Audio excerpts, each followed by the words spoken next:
Another year of basketball and another NBA season of the Los Angeles Lakers being one of the most disappointing teams in the league. When will they stop, right? Now let me chill. Low, legend of winning, legend, released a video called "Every Reason Why the Lakers Cannot Win." What is going on in LA, man? The mighty have definitely fallen, let me tell you. But let's go to watch this video. Shout out to Low. Last season, the Los Angeles Lakers miraculously found themselves in the Western Conference Finals despite a miserable 2-10 start to the season, a whole bunch of Westbrook drama, and both Anthony Davis and LeBron James missing significant time due to injury. The turnaround to the year was possible in large part due to mid-season acquisitions that brought in new faces to a lock. Listen, man, I haven't seen a legend of winning video in months because he doesn't upload that much anymore, man. But damn, I ain't never seen this production quality from you, legend. Okay. Room that desperately needed it.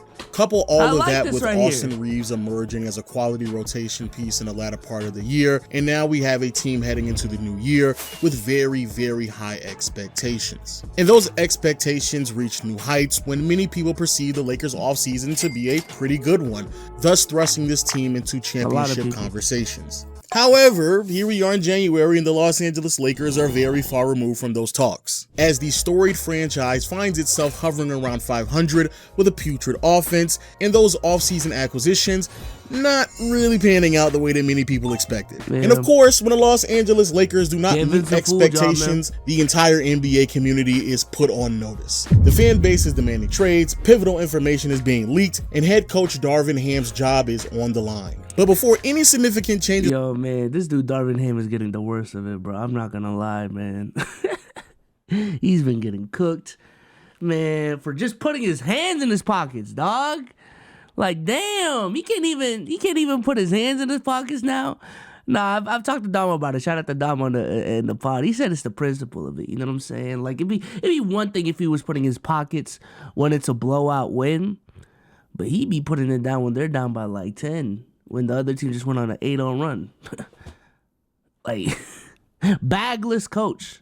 This team, I decided to take a step back and try to figure out why exactly the Los Angeles Lakers are this bad, and what exactly can this team do realistically that can put them back into those championship conversations. First, let's talk about Darvin Ham, because as of late, there's been a lot of conversations around a second-year head coach. So much so there's actually been a push from the fan base for him to lose his job, which honestly may seem a bit extreme, but I do believe the criticism is valid. For example, an ongoing theme with the Lakers this year has been inconsistent lineups and rotations. Coach Ham, when addressing these concerns, essentially just chalked it up to injuries and claimed that the only way this team is going to be able to get back in full rhythm is when everyone is healthy. Now, to be fair to Darvin Ham, I think Darvin Ham is another situation very similar to Adrian Griffin, of teams and franchises hiring coaches at the wrong times in their career. Like Lo just said, the Lakers are a team and have been a team ever since LeBron has came, more specifically ever since they got Anthony Davis, where every single year there are championship expectations for this team. This team is trying to win a championship every single year. When you fire the coach that won you a championship and hire a rookie head coach, a coach that's never been a head coach ever in his life, now you put yourself in a situation where the expectations are exactly the same, the goals are still the same, but you got the guy that you hired for the job is just not ready yet. You know what I'm saying? It's kind of like, bro, giving an entry-level software engineer senior software engineer level responsibilities and expectations, right? It's unfair to that entry-level software engineer. However, if you're at the top, all I see is you are the senior software engineer and you're fucking up on your job based off of what I need from a senior software engineer. So now I got to look to fire you. So it's unfortunate because, again, I don't even think Darvin Ham necessarily is a bad coach. Same thing with Adrian Griffin, right? Same thing when Celtics fans, including myself, were calling for Joe Mazzulla's name after the playoffs. I don't think these coaches are bad coaches. It's just wrong coach for the wrong team. Ham, some of that is actually true. Gabe Vincent has only been available for 5 games. Rui Hachimura has been in and out of the lineup all season long, and Vanderbilt missed the first 20 games of the season. Sprinkle in a bunch of other miscellaneous injuries, and you can clearly see how hard it can be for a team to build up some type of chemistry and continuity when there's been so many inconsistencies with players who've been available. And this can really be seen when you start to realize that the Lakers only have one lineup that's been able to play over 150 minutes so far this season. That lineup is D'Angelo Russell, Cam Reddish, Taurean Prince, LeBron James, and Anthony Davis, and that lineup together has played a grand total of only 151 minutes.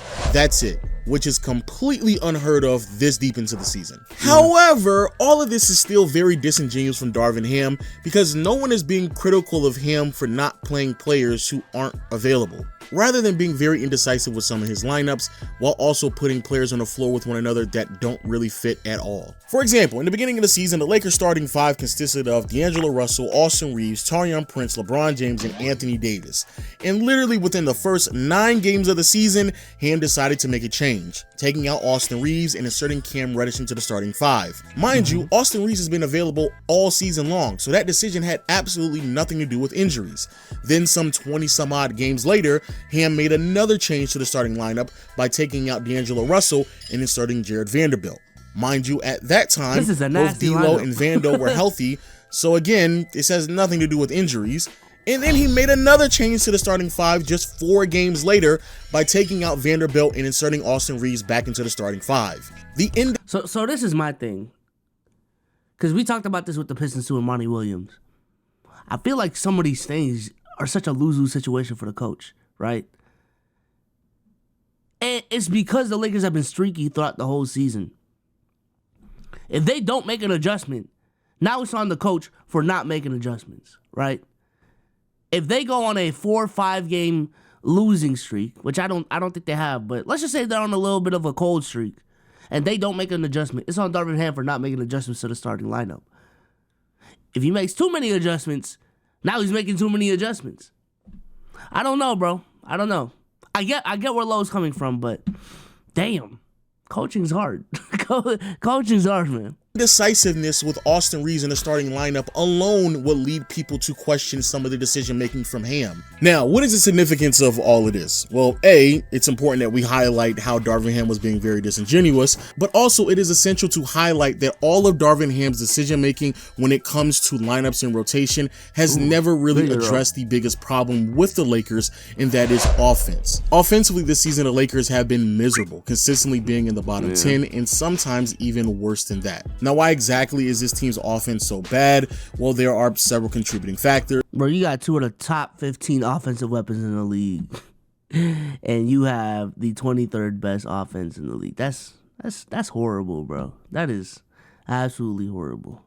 The first and biggest one is the lack of three-point shooting. The Lakers are dead last in three-point attempts, second to last in three-pointers made, and shoot sub 36% with the long ball, which is below league average. Now, to be fair to Darvin, I don't really think that this team even has the personnel to be an excellent three-point shooting team. However, knowing that you only have limited three-point shooting, and knowing that the 2 best offensive players on the team, in LeBron and AD, both thrive when they have the ability to get to the basket, you would assume that a head coach would attempt to maximize each possession as possible with the maximum amount of floor spacing that is available to their disposal. Yet Darvin Ham has decided to go in the opposite direction by not only starting Cam Reddish, but even going as far to experiment with a starting lineup that consists of both Cam and Vanderbilt. Which then leads us to another problem with Coach Ham, and that's some of the rotations that he puts on the floor. He really, yo, Darvin, get your hands out of your pockets, bro. Come on, bro. Every single clip I see you, your hands are in your pockets, bro. What's in your pockets, bro? You got some hand warmers in there? What is going on? Which then leads us to another problem with Coach Ham, and that's some of the rotations that he puts on the floor. Starting the season with Austin Reeves and D'Angelo Russell in the starting 5 was certainly a head scratcher, not only because of the redundancy in playing style, but also it would just make more sense to have some offensive firepower coming off the bench and also Gabe Vincent theoretically was going to be a better complementary piece to the starting five anyway, so that was a head scratcher. Also, as time has progressed and his team struggles with three-point shooting, floor spacing, and a little bit more size inside so AD can be aided with rebounding, it is a huge head scratcher to why certain players like Max Christie and Christian Wood's minutes have been inconsistent, so much so that they've actually received DNPs when they have been available to play. But in my honest opinion, the most mind-blowing thing that Darvin Ham has done is put Cam Reddish into the starting lineup. I don't think that anyone in their right mind thought that Cam Reddish, a player who signed a vet minimum, a player who was on path to be a career journeyman, was going to find himself in the starting lineup for a team that had aspirations to make a deep postseason run. Now, let's be clear. I am not someone who is huge on this belief that every single position on the floor has to be able to shoot threes, because that's not true at all. But I am also fully aware that you have to have an offensive system to make sure that the non-floor spacers, when they're off ball, still gather some type of attention from the defense, because if not, the opposing team is just going to leave them open. And there are several ways to implement this, because we see throughout the NBA, there are several teams who play heavy minutes to non-floor spacers. However, to execute a lot of those sets, you need a coach who has a creative. But I think even with those teams that have two non-floor spacers, every other position can shoot. I think the maximum you can go without, the maximum non-shooters you can have on the court at any given time, I think is 3 at this point, the maximum. And those two better be really, really important as players. Got LeBron, AD, Jimmy Butler, Bam, you know. I'm blanking on names right now, but it has to be that level of importance to the team. Offensive mind, and that's just not Darvin Ham. What Ham tends to do with non-floor spacers and Jared Vanderbilt and Cam Reddish, Draymond and Andrew Wiggins, but I would even argue I think the Warriors are making a mistake there. I think Andrew Wiggins might have to go, but is just stick him in the corner and hope that they can knock down a three-point shot, which opposing teams are willing to live with those results when Reddish is shooting 34% from behind the arc and Vando is shooting 11%. And mind you, when both of these players are shooting threes, they are essentially booty butt naked open, and yet still shoot this poorly on wide open spot up threes, which essentially means that a team that already struggles offensively is basically playing 4-on-5 and half-court sets for 30+ minutes on a night-to-night basis. And the other problem that the Lakers face is that they have the wrong priority offensively. So as we all know, there's a bit of so I don't think Lowe is putting this part on Darvin Ham, but I do want to just emphasize that what Lowe is talking about, I feel like is a personnel problem. And maybe he's saying, yo, you just got to have the right rotations and this shit'll work. So actually, yeah, never mind. It might just be a rotational thing, because I think they can run a lineup of D'Lo, Austin, LeBron, Vando at the 4, Rui at the 4, and AD at the 5, or even put Rui at the 3, Braun at the 4, AD at the 5, and I think that'll go well. I don't know. Side note, what's up with Rui not really getting any touches on this team, bro? I thought Rui was him. Like, what is wrong with Rui, bro? I don't know. I feel like the Lakers are misutilizing Rui in this instance. And listen, I understand some of y'all already judge my credibility, which is fine. It is what it is, bro. I swear to God, one of the main things why I genuinely feel like, and this is gonna be a Mickey ass argument, why there is a coaching problem in LA, as much as I want to give Darvin Ham bail, boy, in 2K, bro, in 2K the Lakers are so fucking nice, bro. Like, deadass, if I had to choose 3 teams to play with in 2K, it'd probably be the Celtics, the Bucks, and the Lakers. Like, for real. Like, that's how nice the Lakers are on 2K. And every time I play 2K, I'm like, damn, this team has decent depth. They got the star power. You can run lineups out there where they got shooting, a decent amount of defense. How are they not succeeding in real life? Like, again, I understand it's a Mickey-ass argument, but I swear to God, they can be better. They are underachieving is essentially what I'm saying. redundancy at the guard position with D'Angelo Russell and Austin Reeves. Two ball-handling guards who aren't explosive enough to create their own shot, so they heavily rely on pick-and-roll sets to get some separation from the defense, but even when coming off of screens, they still aren't athletic enough to put constant pressure on the rim, so a lot of their game still happens in the mid-range area. And due to this redundancy and lack of dynamic style of play, it's the reason why the Lakers are looking for an upgrade at the guard position in Zach LaVine or DeJounte Murray. Heck, even in some of the more recent trade rumor talks, reportedly, the Lakers have explicitly been looking for a more athletic backcourt. So from a fan perspective, that isn't a surprise at all. However, what is a surprise to me, that for whatever reason, people have convinced themselves that the Lakers should prioritize another scoring option on this team instead of attempting to maximize both LeBron and AD, even though we all know that the options that are available for the Lakers are not as good as LeBron and Anthony Davis. And this is especially true for AD because anybody who has taken the time out to actually watch this team can thoroughly understand that the biggest problem that the Lakers have offensively is that they do not prioritize Davis enough. Anthony Davis is still average. Yeah, I completely agree. And I have had this take ever since they won the championship.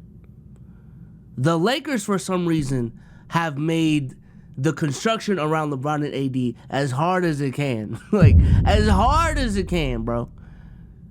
Everybody knew what time it was when LeBron and AD teamed up. Like, I legitimately thought you can't have as perfect of a pairing in today's league as much as LeBron James and Anthony Davis. You pair one of the best lob threats in the league with one of the best passers in the league. Oh my goodness. You know what I'm saying? You pair at the time two dominant two-way players together. Tall ass two-way players together. And it's cooked. It's cooked. LeBron and AD pick and roll. Oh my goodness. We're about to cook. Got a low post presence. You know what I'm saying? You got an isolation presence. Got a playmaker. You got a defensive stalwart in AD. Bro, the formula was so simple. It was so simple in 2020, bro. Braun at point. AD at the 4 and 5. Surround them with shooters. Get you a backup big. For the times where you really want to run big and run AD at the 4, and you're cooking. You are cooking. But they want to add all these ancillary ass pieces. They want to do all this dumb shit when the game is so simple when you got LeBron and AD, bro. It literally cannot be more simple. It cannot be, bro. Getting 25 points per game with 3 assists, 3 offensive rebounds, shooting 56% from the field, 34% from behind the arc, and 81% from the free throw line. For the season on post-ups, Anthony Davis is producing 1.14 points per possession. That is comparable to both Joel Embiid and Nikola Jokic. And mind you, these are the season averages. These are numbers that have been muddied down with really bad performances earlier on in the year when Anthony Davis was trying to manage himself being injured. So what has Anthony Davis looked like recently when he's been fully healthy? In the last 15 games, he's averaging 29 points, 11 rebounds, 3.5 assists, 2 blocks while shooting nearly 60% from the field, 39% from behind the arc, and 77% from the free throw line. He's converting 80% of his shots in the restricted area, nearly 44% shooting from the mid-range, and is still one of the best post-scoring options in the NBA. Now, of course, you would think of a player who puts up numbers like that as someone that is prioritized. Well, let's check out the numbers. When it comes to LeBron on time of possession, he handles the ball roughly 5 minutes a game. Austin Reeves, a little more than 4.5 minutes per game. D'Angelo Russell, slightly more than 4 minutes a game. And then when it comes to Anthony Davis, the player that just posted up those numbers that I just highlighted, on a game-to-game basis, he doesn't even get to possess the ball for 3 minutes. Damn. Not only is that noticeably less time than his own teammates, but to put it in even greater perspective, if you were to look at every player in the NBA who averaged at least 24 points per game this season, Anthony Davis is dead last in time of possession. So when we look at the big picture, when it comes to Darvin Ham, a lot of the criticism is valid. Questionable lineups and rotations, really poor half-court offensive sets, and struggling to find a way to put the ball in Anthony Davis's hands way more often are all legitimate reasons why many people in the Lakers fan base believe that Darvin Ham should lose his job. However, in the beginning of the video, I told you that I was going to find realistic changes to make the Lakers better. And firing a head coach in the middle of the season with a coaching staff that doesn't have that much experience doesn't sound like the greatest idea. So yeah, if Darvin... I would agree. I wouldn't fire Darvin Ham, because I said this during the Adrian Griffin video as well. When you fire someone, you don't just fire someone. Like, you would have to think Darvin Ham is so bad that literally any replacement would be an upgrade, especially given the fact that we're halfway through the season. If you don't see someone who's a better candidate, if you fire him, you do not fire Darvin Ham. And looking at the coaching landscape right now, unless Mike Budenholzer wants to come on, and I wouldn't even do it halfway through the season, bro, you don't fire Darvin Ham, bro. I'm sorry, you don't. You stick it out. Stick it out. Darvin stays, that means that the Lakers should be looking to trade. And I believe that's where this team will find a lot of their answers, but not in the places that many media outlets are reporting on. The Lakers attempting to step up to the plate and swing big at the trade deadline by acquiring either DeJounte Murray or Zach LaVine is not only unrealistic, but I don't even believe it's going to provide the answers that this team is looking for. Now sure, like I stated before with the Lakers, there is a bit of redundancy in the backcourt with both D'Angelo Russell and Austin Reeves. And of course, it will be great to see a significant upgrade that can aid this team offensively in the backcourt, and both DeJounte Murray and Zach LaVine will provide that to this team. With LaVine being a really good all-around scoring option that in particular will be the best three-point shooter on this team, while DeJounte Murray can provide the quickness and speeds as a ball handler that this team desperately needs, while also having the potential to provide way more value on the defensive side of the floor than any other options that are on the table right now. However, the reason why I believe that Murray and LaVine won't be a great answer for the Lakers has a lot to do with what we just established with Darvin Ham. If we are talking about a head coach that is struggling with something as simple as floor spacing or lineups, or struggling to get the ball to Anthony Davis more consistently, I have a hard time believing that Darvin Ham will have the ability to properly maximize LeBron, AD, and another star on this. I'm gonna be honest, hot take, bro. I don't think the Lakers need to make any moves. Like, for real, I don't think they need to make any moves. I think the talent that they need to win a championship is on that roster already. Genuinely. And this is where I'm going to start getting on Darvin Ham. I genuinely think if Darvin Ham was just a better coach and implemented the changes that Lo was talking about in this video, managed Anthony Davis better, aka give him the ball more, fix those rotations so that Anthony Davis and LeBron James have ample spacing on the court, I genuinely think whatever the Lakers think they need to win a championship is already on that team.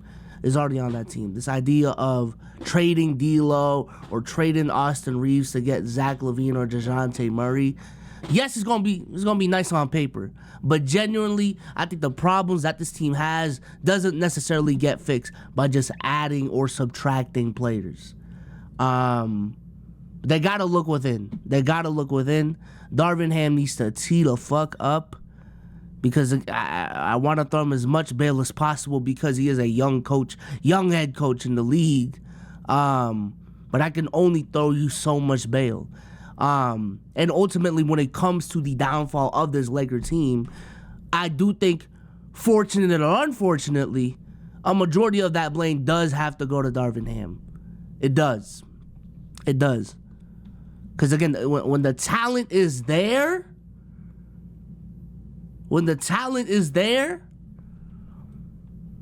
and there's a proven track record behind it, we got to look at you. This team. And possibly an even bigger reason why I don't think that this is the right move for the Lakers has a lot to just do with how much money both Zach LaVine and Murray are owed in the upcoming years. After this season, DeJounte Murray will be in a ballpark of $25 to $28 million for the next 4 years. For a third option on an incomplete roster, that is a pretty steep penny. And it becomes even more ridiculous when you look at Zach LaVine, who's getting paid upwards to $40 million in the next upcoming seasons. And once more, as long as LeBron is on this team, LaVine would be the third best offensive weapon for the Lakers. So what exactly should the Lakers do? In my opinion, it's pretty obvious. Use the blueprint that's already worked for you. The most frustrating thing about the Lakers is that this may be the first time I think I've ever seen an organization have the blueprint on how to build a team around their two-star players, and they have completely deviated from it every single year beyond 2020. Every single year. And for whatever reason, from an organizational standpoint, the Lakers have been way more focused on trying to add another star to the team instead of trying to maximize the two that they already have on the roster. So instead of the Lakers which is so weird to me, bro. Because again, they won with a duo. The league, this is not a super team heavy league anymore. It's not. I think the era of just needing a big three is done. If anything, the meta now is two really good stars and a decent amount of depth on the team. I think the Denver Nuggets showed that. I think the Warriors showed that. I think the Bucks showed that. This idea that you need, the Lakers showed that. This idea that you need a big three and you need that third star. When, side note, let me see what Austin Reeves is putting up. And apologize for the heater in the background. I live in Massachusetts, y'all. When your third option, when you got a 17-point per game scorer on your team right now, shooting 48, 41, 78 from the field, when you have a fourth option giving you 15 points a game on 49, 35, 87 splits, both giving you 5 assists apiece, by the way. I don't think you need that third star, like for real. I don't. Also, man, give Rui more minutes, man. 23 minutes. 23 minutes to Rui, bro. God. What is going on? Damn. Frustrating ass team, man. Frustrating ass team. In the dice, crossing their fingers and hoping what they receive in return will work out for them. How about this? And I know this is going to sound crazy, but the Lakers should just use the same blueprint that won them a championship back in 2020. Go get a legitimate center to place next to Anthony Davis, not only because he'll be able to play his natural position at a 4 spot, which will give him a significant advantage amongst practically every power forward in the NBA, but more importantly, this will allow the DPOY candidate to do what he does best, and that is send weak side help at the basket, roam around, and have the ability to switch on the perimeter. And because the Lakers will have a legitimate big man, when AD does switch on a ball handler, they won't give up too much size inside when it comes to rebounding presence, which is something that the Lakers have struggled with mightily all season long. Go after legit shooters. And no, not players who have the ability to shoot threes. I'm talking about knockdown 3-point shooters such as KCP. Players who have quick triggers, are really good at spotting up, and even come off of dribble handoffs just to mix up the offense a bit. Not only will this aid the Lakers' 3-point shooting woes, but more importantly, you still want to be able to give both AD and LeBron the most floor spacing possible. And finally, yeah, I do think they need more floor spacers though, because I'm looking at this team, and the only shooter that they have for real is D'Lo. Aside from that, they don't have anyone that's a shooter for real. They got players who can shoot, and they got players that can stretch the floor, but they don't have players that are known for shooting, aka a KCP, aka, I know J.R. Smith wasn't, a big part of that team, but a J.R. Smith, a Danny Green. They need more of those players. And I will say one of the takes I am gonna recant now. I don't even know if that's the right word. AD needs to play the 4. AD needs to play the 4, man. AD needs to play the 4. They gotta find that Dwight Howard again. I don't know who that is. Maybe it is Dwight again. I don't know. They need a JaVale McGee type of center on the team. Right now, Christian Wood is that option for them. I don't think Christian Wood is built for that. If anything, Christian Wood would be built more for a 4-man role instead of a 5. But yeah, they need that 5 desperately. So if I were to trade someone, it might have to be Rui because of the fact that, 1, they're not utilizing Rui, and 2, Rui's still only 25, so I think he still has a decent amount of value in the league. I don't know his contract situation, but you know, if there's a rebuilding team or a young team in the league that's looking for a 25-year-old, I think Rui still has a decent amount of value in the league. Trade him, try to get a big man, or a true shooter for real. Because I do think out of the rotational pieces, Rui is the one that is most dispensable, and has the most value. Like, I would argue Taurean Prince is more dispensable than Rui, but Rui has more value. You know what I'm saying? So, yeah, I would try to trade Rui. Gabe Vincent, you failed, Laker Nation. You've only played 5 games, and in those 5 games, you were trash booty cheeks. You were supposed to be one of the floor spacers of this team, one of the real shooters of this team. But once again, the Lakers got fooled by Miami Voodoo, okay? He was never that shooter for real. We're looking at his best shooting season at 37%, 33%, and in the playoffs last year, again, 38%. You know, last playoffs is where he made a name for himself, and I'm going to be honest, looking at these numbers, we gas him up a little bit too much. We gas him up too much, you know what I'm saying? So, let's go back to the video if he has anything else more to say. Finding really good defenders who aren't a liability on the offensive end of the floor, in particular, defenders who are great at standing in front of elite level ball handlers. The reason why this is valuable is because, of course, as we just stated, Darvin Ham isn't the greatest offensive mind when it comes to setting up players offensively. So just finding offensively inept defenders isn't going to be the best thing for this team as long as Ham is coaching. And also bringing along another quality defender on this team means that AD won't have to be asked to do too much, which I do believe is a significant problem with this team defensively so far this year. And looking at the landscape of the league, there's already a handful of teams that are willing to unload talent as they look to hit the restart button. Could they get an Andre Drummond? Chat, would that be realistic for the Lakers, an Andre Drummond type? So honestly, I don't think it'll be that difficult for the Lakers to acquire a lot of the talent that they may need on this team. So there you have it, a realistic answer on how the Lakers can significantly... Which I know they did have Andre Drummond on their team, but I don't know, Andre Drummond's having a resurgent season. ...improve by the deadline. But hey, those are just my thoughts. Please let me know what you think about the video in the comment section below. I know many of you all have been missing me because I haven't been uploading consistently on this channel, and you're probably wondering, where am I at? Well, I'm normally streaming NBA. Yeah, you've been on playback, man. Boy streaming every single day. Lowest streamer for if y'all don't know. If y'all don't know, I'm a streamer too. But yeah, man, shout out to Low for the video. The Lakers, again, very, very disappointing team. I had them being a top 3 seed in the West. I had them coming out of the West when it's all said and done. And listen, there's still a whole half left of NBA season to play, but right now they are a play-in team under 500, and in my opinion, are underachieving like crazy. They should be right around where New Orleans is. Side note, when the fuck did New Orleans become 26-18? Hold on. Not too much on the Pelicans. But yeah, they should be up here. They should be up here. I think they have the talent to do so. They can make tweaks to the team to improve. But I genuinely think the talent right now is good enough to be one of the top teams in the West already as is. And if Darvin Ham was just a better coach, that they would be much better. But it's an unfortunate situation because Darvin Ham just isn't ready.